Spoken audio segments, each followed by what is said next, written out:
The Old Warhorse. I'm an old warhorse put out to pasture, standing on the hill looking over the fields, grazing on clover and oats, thinking of a time gone by.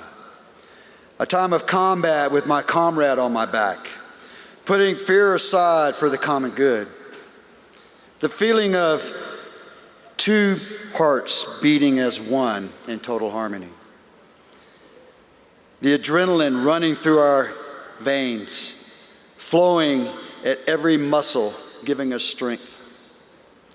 Even today, as I hear the bugle call, my heart inside still skips a beat. And I look up, and I see my comrade with a gentle smile and an apple in his hand. Reality sets in, and we know that it's not for us. The charge up that hill one more time would be so grand, but alas, we know it is not for us. As our new role is to teach the young colts that run and play. Their time will come when and why is unknown. What is known is courage will be necessary.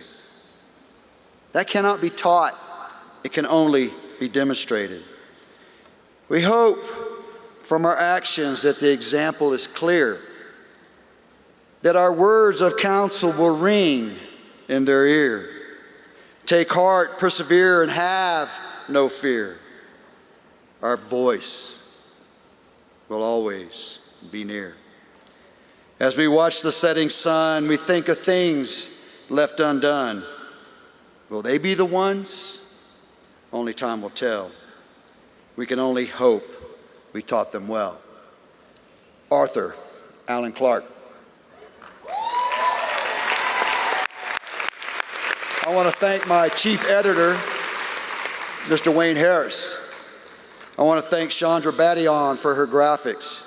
But I do want to close with a few more words. The nexus or the genesis of this poem, I must admit, was selfish at the beginning. I started it in 2011. It took me 10 years to write it. Poetry is not my wheelhouse.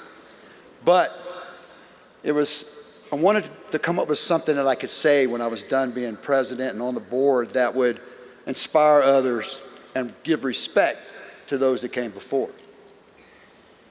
And when I think about it, I look over the table to my left, right over here, where the Life Member Honor Roll and the Brew Board, all the moms and dads that I had, the mentors,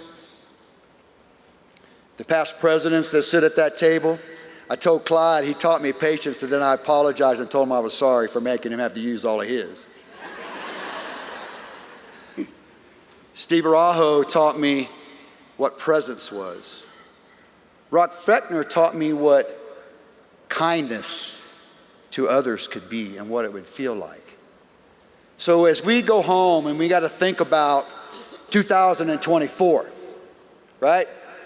And we have to say, does my vote matter, or is it that my way of life matter? Do my rights matter? Does my freedom matter? Can I just sit around and not do anything? Or do I have to do something? 2024 is going to be a big year. And we're going to need every soldier we have. Every one. And when I think about, they say, to say that someday the labor movement may have its job done and we don't need a union anymore. But today is not that day. There may come a day when the passion and the fire is not in the belly of us life members and senior citizens, but today is not that day. There will come a day that you will have to stand up and be counted. Today's not that day, but it's not far off in the future. God bless each and every one of you. Thank you, Mr. President, for allowing me to share my thoughts. Congratulations on your election and all the board members. And I look forward to seeing my Council 5000 on the flat screen and anybody else that wants to come.